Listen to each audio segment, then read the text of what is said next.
A lot of Christians fail to realize this fact, and it causes their theology great harm.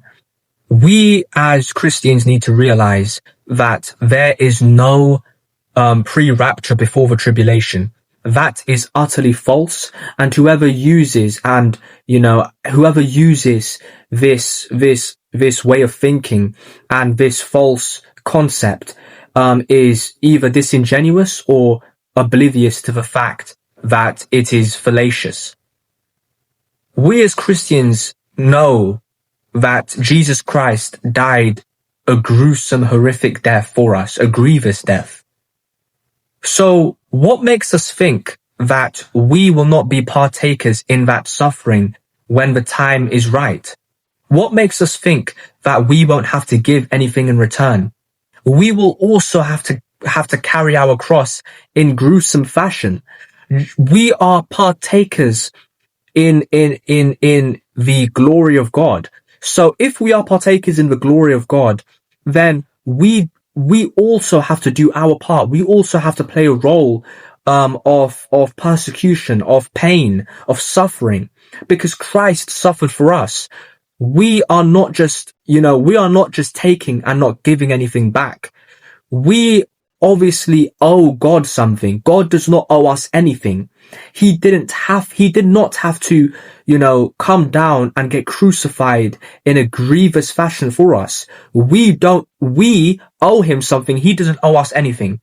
So by that standard, in actuality, we do need to partake in that suffering, and we do need to play our role in that persecution and suffering.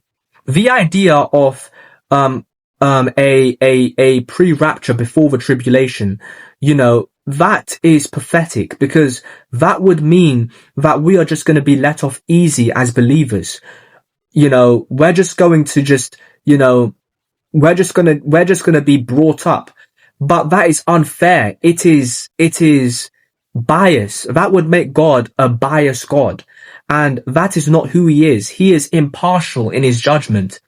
And he enforces with righteousness and impartiality.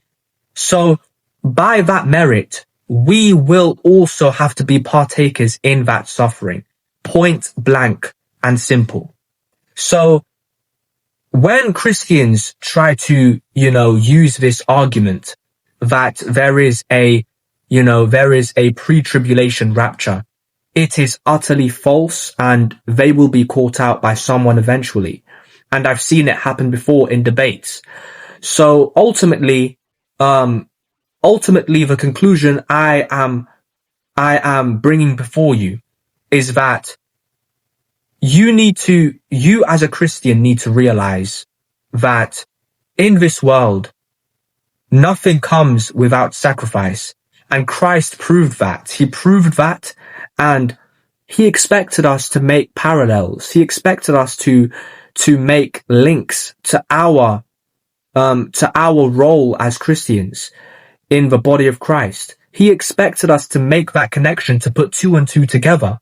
But yet, so many of us fail to make that connection.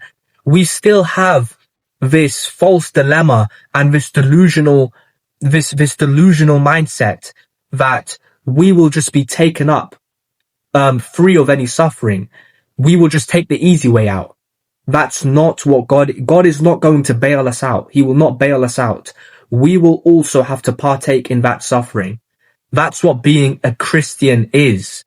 Being a Christian is undergoing persecution. Paul underwent persecution. That's what made him such a powerful and inspirational apostle.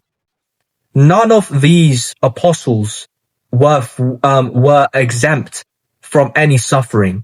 They had to partake in that suffering and that brutal torture. They were all murdered in gruesome, horrific ways, just like Christ. Saints had their skin peeled off, slowly. They were filleted. So what makes you think that you are just going to get off easy as a Christian? If you are a Christian and you are not confident, that you will be able to undergo this immense, excruciating suffering, you can't call yourself a Christian. You are a coward. Now, I'm reading from the book of Matthew, verses 24 to 13, and it reads, "But the one who endures to the end, he will be saved.